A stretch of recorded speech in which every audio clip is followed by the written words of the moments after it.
یہ مناظر سری نگر میں گزشتہ جمعے کی نماز کے بعد کے ہیں۔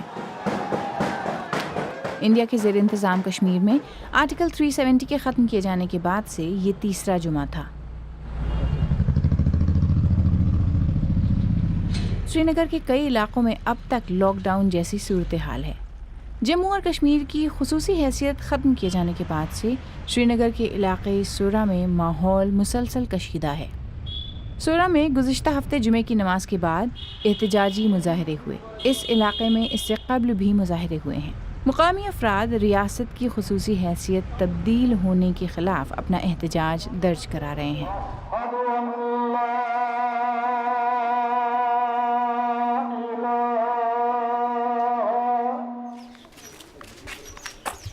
جو یہاں کے جو پورے محلہ ہے، پورا محلہ نے یہ سڑک مطلب کاٹ کے رکھا ہے، سب نے مل کر جو یہ ہم نے ایک کام کیا، ہم نے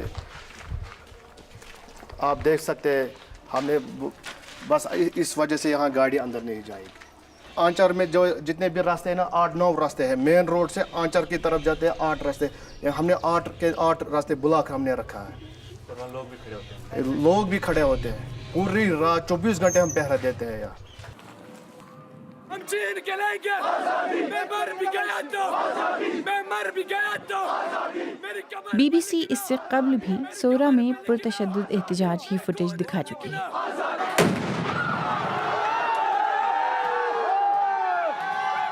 نماز جمعہ کے بعد سینکڑوں مقامی افراد احتجاجی مظاہرے کے لیے اکٹھا ہوئے تھے۔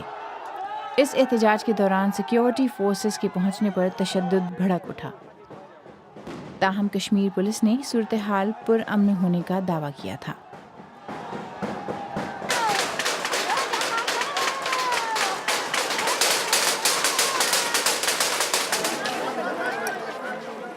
مقامی خواتین نے مقامی افراد سے اکٹھا ہونے کی اپیل کی ہے۔ بظاہر یہ سیکیورٹی فورسز کو اپنے محلے سے باہر نکالنے کی کوشش نظر آتی ہے۔ مظاہرین کو منتشر کرنے کے لیے سیکیورٹی فورسز نے آنسو گیس اور پیپر گرینیڈز کا استعمال کیا، جس سے مظاہرین کو سانس لینے میں تکلیف ہونے لگی اور 3 افراد پیلٹ گن شاٹ سے زخمی بھی ہو گئے۔ سیکیورٹی اہلکار اور مظاہرین کے درمیان یہ ٹکراؤ 1 گھنٹے تک جاری رہا۔ سورا کے رہائشیوں کا کہنا ہے کہ وہ اپنے علاقے کے تحفظ کے لیے آنے والی راتوں میں بھی تعینات رہیں گے۔